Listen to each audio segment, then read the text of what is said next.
اللہ ہمیں قرآن پڑھنے اور سمجھنے کی توفیق عطا فرمائے. آپ نے میرا ذوق توڑا ہے، لہذا بات جہاں تک زندگی باقی کبھیوں کا آپ کو سمجھنے کے لیے، اور ابھی کافی باتیں میں نے کرنی ہے. تقریر تو میری ختم ہو گئی، باتیں بہت ہیں. توجہ ہے، تقریر کا تو آپ نے ذوق نہیں دیا نا. اللہ اکبر. اس وقت اس مجمع میں ایسے لوگ بہت کم بیٹھے ہیں جنہوں نے میرے والد گرامی کی شخصیت جوانی میں دیکھی ہو. بہت کم بندے بیٹھے ہیں، مجھے پتہ ہے.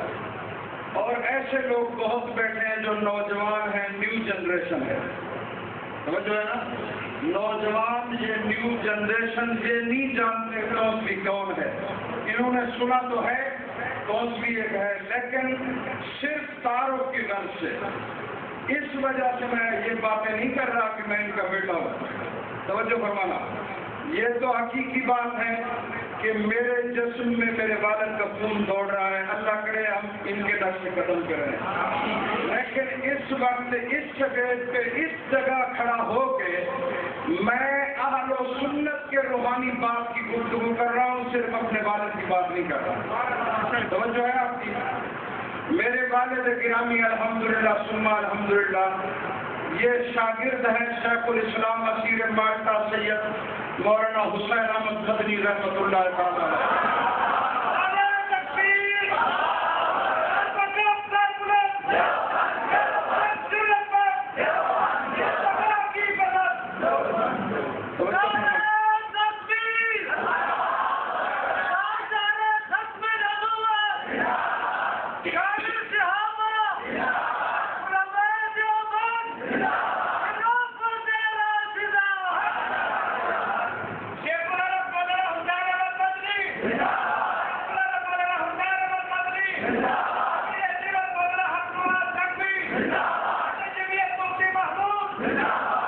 اور بھی نعرے لگا لیں.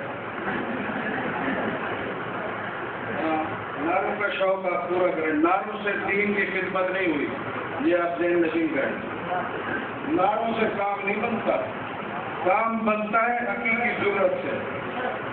کام نعروں والوں نے نہیں بنایا، کام کو بنایا توسبی نے. ہر دشمن کو میدان میں دلائل کی دنیا میں ایسا بچارا پہ اٹھنے کی طاقت بھی ملے گی. توجہ ہے، والد گرامی نے جو دلائل 30 سال پہلے ایک شیعہ کو اسٹیج پہ دیے اور اس کی زبان اس وقت گونگ کی، قسم ہے رب اکبر کی، اس دن اس کی زبان گونگ ہوئی اور رہتی دنیا تک جب تک زمین قائم ہے شیعت کی زبان گونگ رہے گی. میرے توسبی کے دلائل زندہ رہیں گے. توجہ ہے، صرف نعروں سے کام نہیں بنتا. نعرے مارنے والے تو گھر چلے جاتے ہیں، مولوی جیل میں پڑا ہوتا ہے.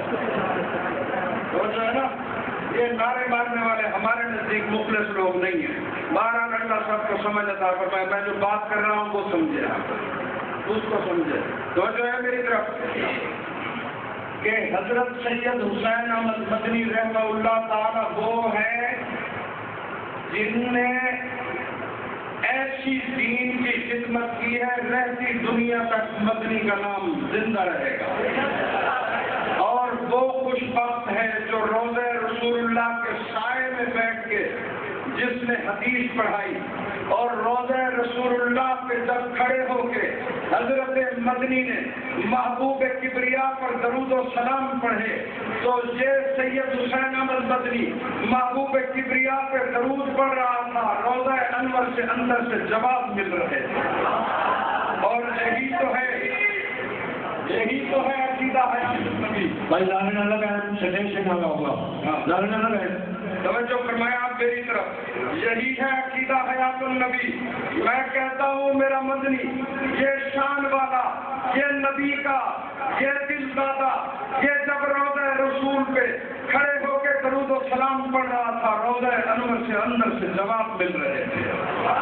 اور جب جواب ملے تو پوری مسجد نبوی میں نورانیت چھا گئی. جنہوں نے جواب سنے سب مدہوش ہو کے گر رہے ہیں. اور توجہ ہے، حضرت مدنی کے متعلق اتنا کہہ دوں کہ حضرت مدنی کے ہاتھ جس کو بھی لگے ہیں وہ درخشندہ ستارہ بنا ہے، وہ درخشندہ ستارہ چمکتا رہا ہے، اور جہاں بھی وہ گیا ہے اس نے فیض کو ایسا پھیلایا، وہ حضرت مدنی کا فیض تھا، جہاں بھی اس کا شاگرد جہاں بھی گیا ہے فیض پھیلتا چلا گیا ہے، فیض پھیلتا چلا گیا ہے۔ آپ میری طرف توجہ فرمائیں، میں آخری بات کر رہا ہوں۔ والد گرامی نے حضرت مدنی کی صحبت میں بیٹھ کے حدیث پڑھی، حضرت مدنی کے قدم بوسی کی، اور حضرت مدنی کی خلافت بھی ملی ہے۔ آپ یار میری طرف دیکھیے، جو سارا نظام آپ لوگوں نے خراب کیا ہوا ہے، جب سے میں نے تقریر شروع کی ہے کوئی نہ کوئی گڈھا بازی چل گئی۔ ایک بندہ کام کرے، باقی سارے آپ اپنے اس پروگرام کو دیکھیں۔ میں آخری بات کر رہا ہوں تاکہ حضرت کا بیان بھی شروع ہو سکے۔ آپ چھوڑ دیں پیچھے، تھوڑا سا جگہ چھوڑ دیں تاکہ یہ مسئلہ حل ہو جائے۔ اور میرے والد گرامی، دنیا ہیرو بناتی ہے، میں کہتا ہوں ہیرو بناتی ہے۔ لوگ کہتے ہیں کرکٹر ہمارا فلاں ہیرو، فلاں سیاستدان ہیرو۔ مجھے کسی سے غم اور غصہ نہیں ہے، کوئی کسی کو بنائے، ہر آدمی کا اپنا جائز ہے، وہ بنائے، مگر ہیرو کے متعلق آپ کو عرض کر دوں، ہیرو ہمیشہ وہ ہوتا ہے جس کا کردار دنیا میں بھی کام آئے، جس کا کردار آخرت میں بھی کام آئے۔ ہیرو وہ ہوتا ہے، ہیرو حضرت عمر جیسا، ہیرو حضرت عثمان جیسا، ہیرو حضرت صدیق اکبر جیسا، ہیرو حضرت علی المرتضیٰ جیسا، ہیرو حسنین کریمین جیسے، ہیرو حضرت حمزہ جیسا۔ میں کہتا ہوں ہیرو بناؤ، طارق بن زیاد بناؤ، ہیرو بناؤ، نور الدین زنگی کو بناؤ، ہیرو بناؤ، شاہ ولی اللہ کو بناؤ، ہیرو بناؤ، حضرت قاسم نانوتوی کو بناؤ، ہیرو بناؤ، ہیرو بناؤ شیخ الہند مولانا محمود حسن دیوبندی جیسا، ہیرو بناؤ حضرت مدنی جیسا۔ قسم ہے رب اکبر کی، میں کہتا ہوں جو میرے ہیرو چلے گئے ہیں وہ بھی آسمان دنیا کے اوپر چمکتے ستارے ہیں، اور جو ان کے تربیت یافتہ موجود ہے وہ بھی ہیرو ہے، ہمارے ان جیسے ہیرو ملتے ہی نہیں ہیں۔ حضرت والد گرامی کی کتاب اس وقت مصر کے ایک مکتبے میں شائع ہوئی ہے، پاکستان کا مطلب کیا، لا الہ الا اللہ، یہ جہاں تو نعرہ ہے، صرف نعرے والے ہمیشہ جو ہے وہ ایسے رہ جاتے ہیں، نعرہ تو لا الہ الا اللہ کا لگا دیا، مگر نظام جو ہے وہ یہاں انگریز والا ہے، جہاں وہ کتاب چھپ نہیں سکتی، وہ کتاب مصر کے مکتبے نے شائع کی ہے، سعودی عرب نے شائع کی ہے، عربی کی وہ کتاب اب حرم کے سامنے بک رہی ہے، مل رہی ہے، عام ہے، وہ والد گرامی کی کتاب عربی والی مدینہ یونیورسٹی کے نصاب میں شامل ہے۔ دنیا عرب نے میرے والد کے دلائل مانے، وہ مفتی حضرت عبداللہ بن باز کہتا تھا، دوست بھی تو کہاں رہا ہے، کیسی کتابیں لایا ہے، تو ایسے ہیرے لایا ہے، ایسے جواہر تو ہماری لائبریری میں بھی نہیں ملتے، عرب میں بھی نہیں ملتے۔ اور پھر والد گرامی نے پاکستان کے اندر عظمت ناموس صحابہ کا جو کام شروع کیا، اس وقت تو لوگوں کو صحابہ کے نام کا پتہ ہی نہیں تھا۔ بکھر میں والد گرامی نے تقریر کی، پہلی تقریر کی، تقریر کے بعد لوگ کہنے لگے یار پہلے تو ہم حسین کا نام سنتے تھے، آج تو صدیق آ گیا ہے، اس کا نام سن رہے ہیں، مولانا عبداللہ توف کیا ہے، ناموس صحابہ پہ کام کر رہی ہے۔ قسم ہے رب اکبر کی، یہ میری تنظیمان سنت پاکستان کا فیض ہے، جب میرے والد گرامی کا فیض۔ اور نہایت فخر سے کہتا ہوں، اس وقت بھی کہتا ہوں، دنیا شیعت کو، دنیا کفر کو چیلنج ہے کہ میرے والد گرامی کی ایک دلیل کا جواب دے۔ دنیا کفر زہر کا پیالہ پی کے زندہ دفن تو ہو سکتی ہے، مر تو سکتی ہے، مگر توسیع کی دلائل کا جواب نہیں دے، نہیں ہو سکتا۔ بس صرف اتنی بات عرض کروں، والد گرامی نے چند آپ لوگوں کے لیے عظمت صحابہ کے رسائل لکھے ہیں، اور یہ چھوٹے رسائل لکھنے کا ایک مقصد یہ ہے ہر آدمی کی قوت خرید میں رہے، وہ لے سکیں اور اسے پڑھ سکیں، فائدہ لے سکیں۔ پہلے نمبر کی بات تو یہ ہے، والد گرامی نے ایک شیعہ کے ساتھ مناظرہ کیا، اور 30-35 سال گزر گئے اس مناظرہ کو، یہ اس کی روح داد ہے۔ دنیا شیعت اس دن سے بے بس ہے، آج بھی بے بس ہے، اور رہتی دنیا تک جب تک زمین کا وجود ہے بے بس رہے گی، تو اس کے دلائل زندہ رہے گی۔ یہ اس کی روح داد ہے۔